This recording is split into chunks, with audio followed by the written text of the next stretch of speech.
नमस्ते बच्चों। अम्मू and you channel में आप सबका प्यार भरा स्वागत। अम्मू हमेशा बहुत ही उत्सुक रहती है आपके पास आने के लिए, आप लोगों को सब कहानियां सुनाने के लिए। और मैं आशा करती हूँ कि जितनी भी कहानियां मैं सुनाती हूँ, वीडियोस अपलोड करती हूँ, आप लोग सब उसका मजा उठाते हैं, उनको देखते हैं, समझते हैं और शेयर करते हैं। बच्चों, कहानियां सुनने से हमको बहुत से लाभ होते हैं। न केवल वो रोचक होती हैं, वो हमारी भाषा को और ज्यादा परिष्कृत बनाती हैं, परिष्कृत करती हैं, भाषा में सुधार होता है, ज्ञानवर्धन होता है। कैसे कहानी हम गढ़ सकते हैं, इसका अंदाजा होता है। अपनी कल्पना को शब्दों में कैसे ढाल सकते हैं, इसका पता चलता है जब हम दूसरे लेखकों की रचनाओं को हम पढ़ते हैं। इसीलिए कहानियां सुनना और पढ़ना बहुत जरूरी है। आशा करती हूँ कि आप सब मेरी कहानियां पढ़ते हैं, सुनते हैं और ढेर सारी कहानियां पढ़ते भी हैं। केवल हिंदी कहानियां सुनना और पढ़ना ही नहीं, इंग्लिश भी पढ़िए। इससे आपको इंग्लिश लैंग्वेज का भी विकास होगा, ज्ञान होगा और आप इंग्लिश में भी ज्यादा कॉन्फिडेंट हो जाएंगे। अगर आपको लगता है कि इंग्लिश हमको कम आती है, जितनी बार सुनेंगे, बार बार सुनिए, आपको लगेगा कि अरे ये भाषा तो मुझे अब आने लगी है। आप वो शब्द समझ जाएंगे, शब्दों के मतलब समझ में आने लग जाएगा और कैसे भाषा बोलते हैं, प्रयोग करते हैं, सब आ जाएगा। तो आज आपके लिए मैं एक बड़े प्रसिद्ध रचनाकार कवि की एक कविता लेकर आई हूं, छोटा बड़ा। किसने लिखी है? ये है गुरुदेव रविंद्रनाथ टैगोर द्वारा लिखी गई कविता है। और गुरुदेव रविंद्रनाथ टैगोर के बारे में मैं थोड़ा सा बताना चाहूंगी। बच्चों, ये जो हमारा राष्ट्रगान है जन गण मन, ये रविंद्रनाथ टैगोर जी के द्वारा ही लिखी गई है। और इन्होंने ढेरों कहानियां बच्चों के लिए, बड़ों के लिए लिखी हैं। उनके एक रचनाओं का संग्रह है, उसे गीतांजलि के नाम से जाना जाता है, जिसकी वजह से उनको नोबेल पुरस्कार भी मिला। हमारे भारत के वह पहले व्यक्ति थे जिनको नोबेल पुरस्कार से सम्मानित किया गया। हमारे देश की वो शान है। इतनी सुंदर कविता उन्होंने लिखी है, छोटा बड़ा। अब कविता के बारे में मैं थोड़ा सा बता दूं। बच्चे हमेशा बड़े होने की जल्दी में रहते हैं। हर कोई अपनी उम्र से ज्यादा करना चाहता है। उनको लगता है अरे ये बड़े तो देखो कितने अच्छे से जी रहे हैं, उनको कितना मजा आ रहा है, हमें को ये सब बोरिंग चीजें करनी पड़ रही हैं, जैसे स्कूल जाना, पढ़ाई करना। और बड़ों को तो ये सब कोई चिंता ही नहीं। जैसे जैसे वो बड़े होते रहते हैं, उनको समझ में आता है कि हर क्षण, हर स्तर पर, हर उम्र के हिसाब से हमें जिम्मेदारियां लेनी पड़ती हैं। जिम्मेदारियों से भागना बेवकूफी है और जिम्मेदारियों को खुशी खुशी निभाना बड़ी समझदारी है, जो हमें करना चाहिए। यहाँ पर एक छोटा सा बच्चा, 5 साल का बच्चा है, वह अपने बाबा जैसा बड़ा बनना चाहता है। बंगला में पिताजी को बाबा के नाम से पुकारा जाता है और भी कई भाषाओं में पुकारा जाता है। यहाँ पर लेखक बंगाली हैं, इसीलिए उन्होंने बंगाली में कविता लिखी है। तो पिता को बाबा के नाम से इन्होंने इस शब्द का प्रयोग किया है। अब वो 5 साल का बालक बाबा जैसा बड़ा होना चाहता है। क्यों? क्योंकि अभी तो वो छोटा है, उसको अपने शिक्षक से पढ़ना पड़ता है, अध्यापक जी से पढ़ना पड़ता है, अपनी माता की बात सुननी पड़ती है, सबकी बातें सुननी पड़ती हैं। अपने स्वच्छंद तरीके से अकेले वो कहीं आ जा नहीं सकता। जबकि वो देखता है बड़े तो सब करते हैं, तो वो सोचता है बाबा जैसा बड़ा बन जाएगा तो बाबा ही जैसा सब कुछ अपने आप कर सकता है, किसी से पूछने की जरूरत नहीं, किसी की आज्ञा मानने की जरूरत नहीं। और सबसे मुख्य बात, शिक्षक जी से तो पढ़ने की भी जरूरत नहीं, रोज रोज पढ़ाने चले आते हैं। आप लोग भी ऐसा सोचते हैं ना कि पढ़ाई से छुट्टी मिले तो कितना अच्छा हो। जब बड़े बन जाएंगे ना, आपको पढ़ाई का एहसास, महत्व का एहसास होगा, और तब आपको लगेगा काश उस समय इतनी समझदारी होती कि हमने और ध्यान से पढ़ा होता, तो आज जीवन और आसान होता।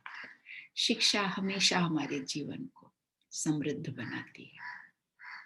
तो बच्चों, चलते हैं, ये प्यारी सी कविता आपको सुनाते हैं, छोटा बड़ा, जिसमें एक छोटा सा बालक बड़ा बनने की जल्दी में है।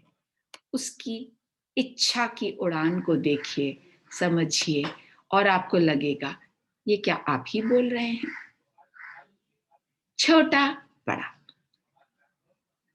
अभी तो मैं नहीं हूं बड़ा, छोटा हूं नन्हा सा, पर देखना एक दिन मैं भी हो जाऊंगा बड़ा, बस बाबा जितना हो जाऊं जरा, बाबा का कद पालू, बस बाबा जितना हो जाऊं जरा। मास्टर जी जब आएंगे घर, कहेंगे लाओ अपनी स्लेट, लाओ अब ना करो लेट। मैं तब क्या कहूंगा?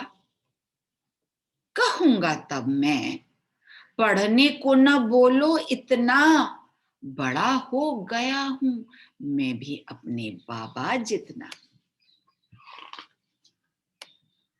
बच्चों, क्या कर रहे हैं? बालक बाबा की तरह अखबार पढ़ रहे हैं साहब, और अपने अध्यापक से कह रहे हैं मुझे इतना पढ़ने को मत कहो, मैं बाबा जितना बड़ा हो गया हूं। अध्यापक तब क्या बोलेंगे? छोटे से थे, हुए बड़े कब? मास्टर जी बोलेंगे तो बस चलूं, फिर मैं अब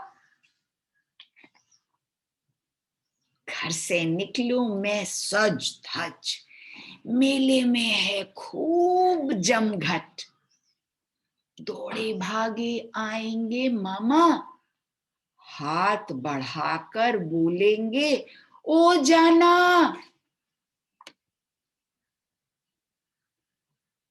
हो गया हूं मैं बाबा जितना बड़ा, अब मैं क्यों ना चलूं अकेला।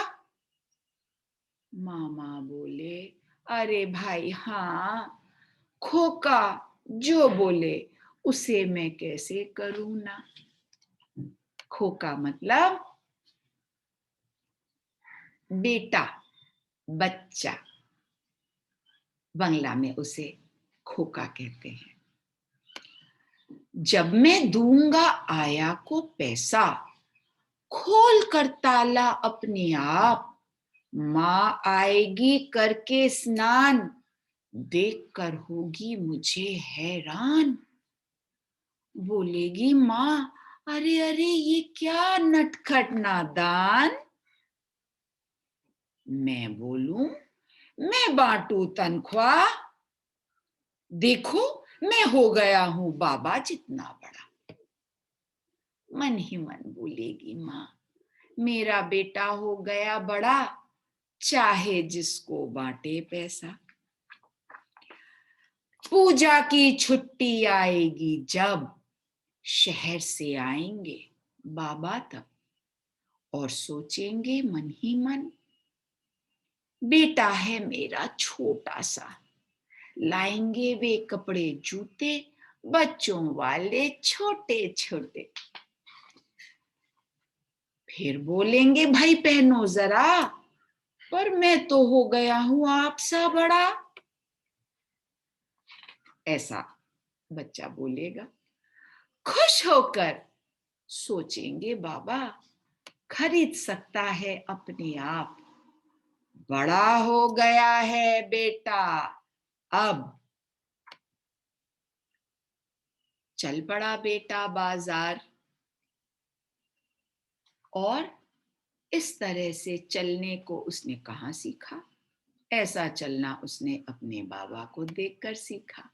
और बाबा माँ उसकी देखकर प्यार से मुस्कुरा रहे हैं, कह रहे हैं, देखो तो हमारा नन्हा सा बेटा कितना बड़ा हो गया है, बिल्कुल हमारी जैसे नकल कर रहा है, बिल्कुल हमारी जैसे चल रहा है।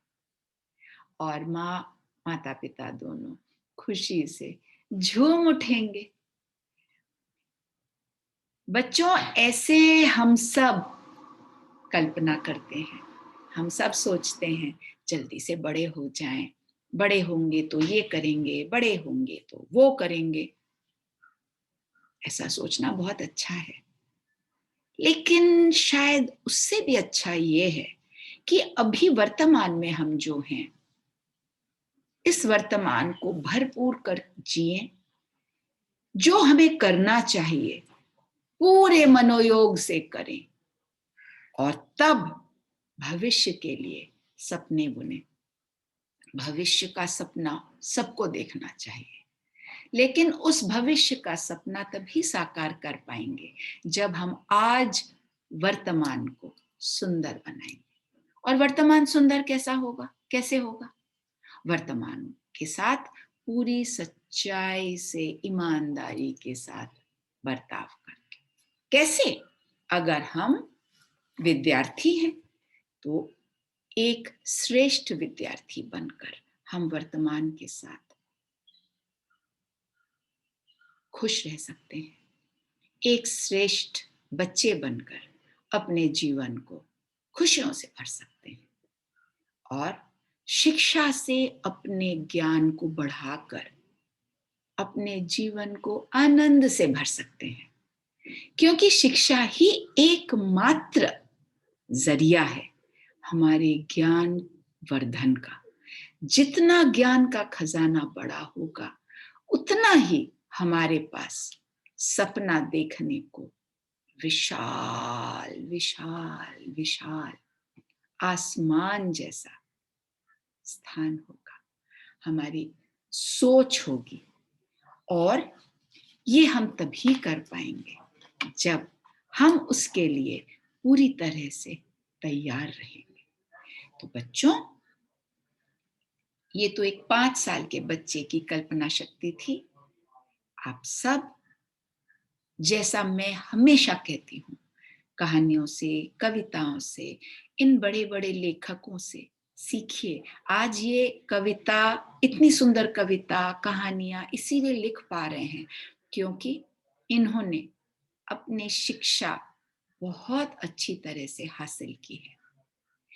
इतने सुंदर चित्र बच्चों आपने देखे, कितने सुंदर सुंदर भाव हैं, चेहरे देखिए, हमारे उस बच्चे के भाव उन चेहरों पर साफ झलकता है। इतने सुंदर चित्र बनाने वाले हैं अनिरुद्ध मुखोपाध्याय जी, जिन्होंने जो एक लेखक भी हैं, जो एक चित्रकार भी हैं, और उन्होंने इस पूरी कविता को अनुवाद भी किया है। इस कविता को बंगला से हिंदी में उन्होंने ही अनुवाद किया है। अनुवाद करने के लिए भी हमारे ज्ञान की आवश्यकता है, और इन चित्रों का चित्रांकन राजीव आइप जी ने किया है। तो 3 गुणी व्यक्तियों के योगदान से आज हम और आप ये सुंदर कविता सुन पा रहे हैं। कविता कैसी लगी कमेंट्स में बताइएगा। अच्छी लगी लाइक शेयर सब्सक्राइब करिए, बेल बटन हिट करिए, और हमेशा अम्मू की बातें ध्यान से सुनिए, याद रखिए आपका ही अच्छा होगा। अम्मू की तरफ से ढेर सारा प्यार। अगले हफ्ते फिर से अम्मू एक नई कविता, सुंदर कविता या शायद कहानी भी लाऊं, देखती हूँ। मुझे जो भी अच्छा अच्छा मिलेगा आपके लिए लेकर मैं आऊंगी। तब तक खुश रहिए। धन्यवाद और बाय बाय।